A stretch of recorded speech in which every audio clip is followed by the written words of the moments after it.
دل ہوا جب سے آقا غلام آپ کا، میرے لب ہیں اور آقا ہے نام آپ کا۔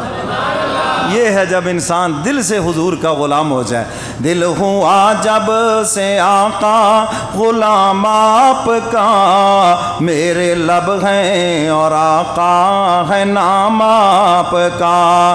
روح مہکنے لگی، دل چہکنے لگا، رشک سے مجھ کو ہر ایک تکنے لگا۔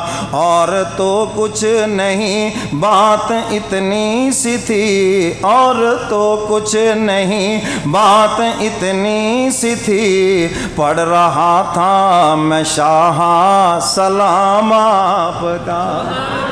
عائشہ صدیقہ رضی اللہ تعالیٰ عنہ فرماتی ہیں سارا دن میرے والد محترم نے بے قراری کے اندر گزارا، کبھی صحن میں اس کونے میں کھڑے گئے، کبھی اس کونے میں کھڑے گئے، اور رات سے عشاء کی نماز کے بعد دروازے کے پاس کھڑے گئے۔ محبوب تشریف لائے، قدموں کی آٹ سن کر دروازہ کھٹکھٹانے سے پہلے دروازہ کھول کے عرض کیا کملی والے پیغمبر غلام حاضر ہے۔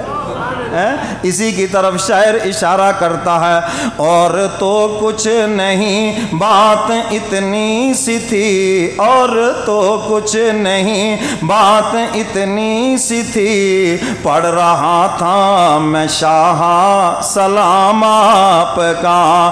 دل ہوا جب سے آقا غلام آپ کا، میرے لب ہیں اور آقا ہے نام آپ کا۔ اے چاند بے شک ہنسی دل نشیں بہتری، میرے آقا سا واللہ ہرگز نہیں۔ چاند جتنا مرضی حسین ہے مگر کملی والے پیغمبر سے زیادہ حسین نہیں۔ میرے کملی والے پیغمبر کا حسن تو چاند سے بھی زیادہ ہے۔ او چاند بے شک ہنسی دل نشیں بہتری، میرے آقا سا واللہ ہرگز نہیں۔ لوگ کہتے ہیں چاند حسن عتم، لوگ کہتے ہیں ہے چاند حسن عتم، اپنا دعویٰ کہ ہے یہ غلام آپ کا۔ لوگ تو کہتے ہیں چاند بہت حسین ہے، شاعر کہتا ہے کہ ہمارا تو دعویٰ یہ ہے کہ چاند بھی میرے کملی والے پیغمبر کا غلام ہے۔ کہہ دو سبحان اللہ۔ لوگ کہتے ہیں ہے چاند حسن عتم، اپنا دعویٰ کہ ہے یہ غلام آپ کا۔ دل ہوا جب سے آقا غلام آپ کا، میرے لب ہیں اور آقا ہے نام آپ کا۔ وہ چاند بے شک ہنسی مہجبی دل بری، جیسے آقا ہے ویسا لوگوں نہیں۔ مانتا ہوں کہ چند تو بڑی چیز ہے، مانتا ہوں کہ چند تو بڑی چیز ہے، لکھ رہا ہوں میں تجھ کو غلام آپ کا۔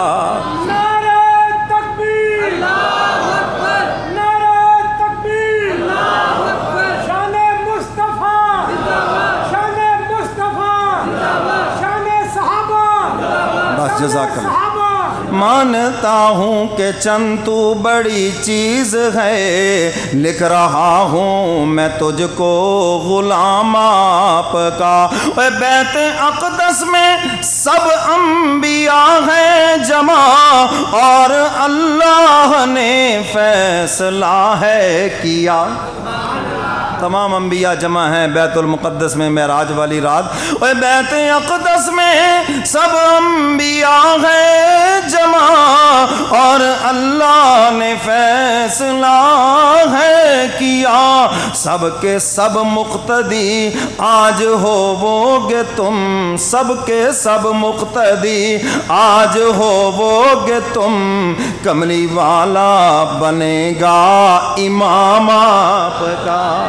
سب کے سب مقتدی آج ہو گے تم، کملی والا بنے گا امام آپ کا، دل ہوا جب سے آقا غلام آپ کا، میرے لب ہیں اور آقا ہے نام آپ کا۔